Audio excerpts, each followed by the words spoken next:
वालेकुम। उम्मीद है आप लोग खैरियत से होंगे और अपने अपने क्लिनिक पर अपनी अपनी जगह पर रिस्क मारे होंगे और खुश खुरम होंगे। रात मैंने एक पोस्ट लगाई थी जो लीगा मेडिकोरम की एनवीपीज़ की मीटिंग के बाद उसकी कुछ रिपोर्ट पेश की और मैंने कोशिश की वहाँ पे कि पाकिस्तान के लिए मैं इंटरनेशनल कॉन्फ्रेंस की बात करूँ। तो 2030-31 खाली है अभी, उसके लिए एप्लीकेशंस मांगी गई। तो रात से मुझे बहुत सारे दोस्तों की कॉल्स आई, व्हाट्सएप पे मैसेज आए, फेसबुक पे दोस्तों ने कहा कि जी आपको इंटरनेशनल कॉन्फ्रेंस लेनी चाहिए और सारा वो सिलसिला करना चाहिए। तो मैं आपको थोड़ा सा इंटरनेशनल कॉन्फ्रेंस का जो है ना लेआउट बता देता हूँ कि वो कैसे होता है। कि सबसे पहले जिस तरह अब स्पेन में अक्टूबर में है और अक्टूबर के फौरी बाद जो नेक्स्ट हमारी नीदरलैंड में है, तो सबसे पहले क्या होता है कि कुछ कमेटीज़ बन जाती हैं। उस कमेटीज़ में क्या होता है कि सबसे पहले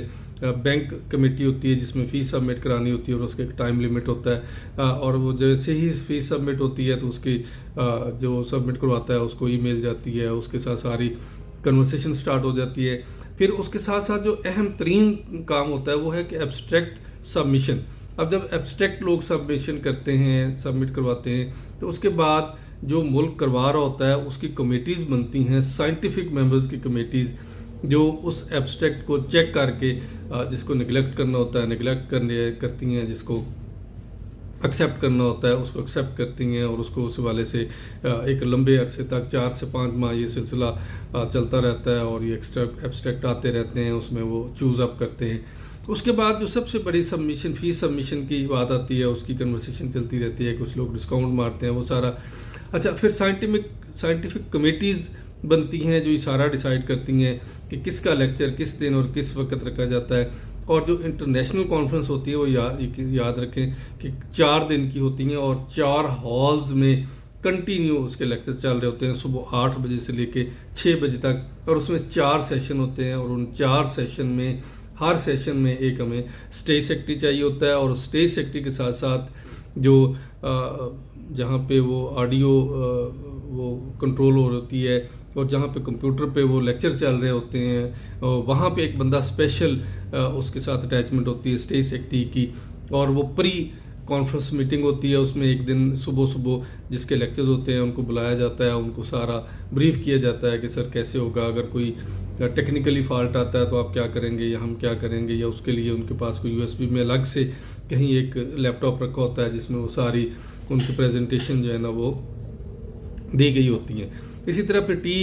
लंच टी और उसके बाद 6 बजे तक ये हमें 16 स्टेज सेक्रेटरी चाहिए 4 दिन के लिए, जो अच्छी इंग्लिश बोलें, जो अच्छे तरीके से उसको मैनेज कर सकें, जो उन लोगों की लैंग्वेज को समझ के उनकी बाकी बातें भी जो है ना वो बता सके और उनके साथ कन्वर्सेशन कर सके। फिर जब कॉन्फ्रेंस का टाइम नज़दीक आता है तो होटल की अकोमोडेशन के लिए लोग रब्ता करते हैं, उसकी एक स्पेशल कमेटी होती है होटल अकोमोडेशन कमेटी, जो उनको होटल्स के रेट बताती है और उनके लिए मिनिमम अमाउंट में जो है ना वो होटल बुक करके देती हैं। और अगर कोई प्राइवेट कहीं पे कोई इस तरह के सिस्टम हो सके तो वो उनके साथ उस तरह की जो है ना वो कमेटी जो है ना वो सिलसिला सारा करती है। फिर रिसेप्शन कमेटी होती है कि जब जिन लोगों की फ़ी में थोड़ी बहुत बैंक काट लेता है या कुछ इस तरह से, जिस तरह मेरे साथ हुआ कि मैं तुर्की में गया तो वहाँ पे मेरी 25 जो है डॉलर वो बैंक ने डिडक्ट कर ली, तो मुझे वो वहाँ ईमेल भी आ गई कि आपके $375 हमारे पास पहुँचे हैं, $25 off at the nick of time desk पर पे करेंगे। तो ये सारी एक रिसेप्शन कमेटी होती है जो उस दिन जिन्होंने फ़ी पे की होती है उनको जो भी गिफ्ट पैक है या हैम्पर है या जो भी आप अपने कॉन्फ्रेंस का लोगो देते हैं, उनको जो भी चीज़ देते हैं वो उनको देने के लिए एक पूरी रिसेप्शन कमेटी पे लोग होते हैं। और वो 4 दिन रिसेप्शन कमेटी पे कम से कम 2 दिन तो वो लाजमी बैठे होते हैं फर्स्ट डे रजिस्ट्रेशन के लिए, और बाकी 2 दिन ताकि कोई गेस्ट अगर लेट हो गया तो उसके वाले से जो है ना वो ये चीज़ें होती हैं। और जिस तरह मैंने बताया कि 4 हॉल्स में ये लेक्चर्स होते हैं और वो डिसाइडेड होते हैं पहले ऑलरेडी, जिस मर्ज़ी हाल में कोई जाके जो उसके पसंद का लेक्चर है वो सुन सकता है। और हमें उसके लिए 3 कमरे अलहदा से चाहिए होते हैं जिसमें हम डेली बेसिस पे pre seminar pre lectures meeting होती हैं, जिसमें उनको सारा एक बैठ के तो स्पीकर्स के साथ वो डिसाइड किया जाता है कि जी कहाँ कहाँ कैसे कैसे। और उसके बाद जब एंड अप होता है तो उसमें एक पूरे रिपोर्ट भी पेश की जाती है कि हमने इन 4 दिनों में क्या किया, कितने स्पीकर्स आए, किस किस मुल्क से आए, और ये सारा कुछ, ये इतना कुछ करना पड़ता है। ये छोटी सी मोटी मोटी बातें मैंने आपको बताई हैं। तो अब बताइए कि हम इतना कुछ कैसे करेंगे और जो इतनी ज़्यादा अमाउंट में हमें पैसा भी चाहिए और होटल्स चाहिए और इतने लोग चाहिए जो इंग्लिश बोल सकें, जो इंग्लिश समझ सकें, जो एक पैशन के साथ काम करें, जो डिडक्शन जो एक पूरी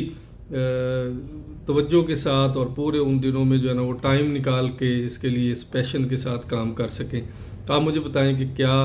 हम ऐसा कर सकते हैं, और अगर मैं स्टेप लूँ तो कौन है जो मेरा साथ देगा। क्योंकि जो मैंने अभी सेमिनार किया, बहुत सारे लोगों ने मुझे कहा कि जी होना चाहिए, लेकिन बिलीव यू मी कि किसी ने एक तीला भी इधर से उठा के इधर नहीं रखा। किसी ने कहा रमज़ान का महीना है, किसी ने कहा जी मैं बिज़ी हूँ, मेरी फैमिली में ये मसला है, फ़लाँ मसला है,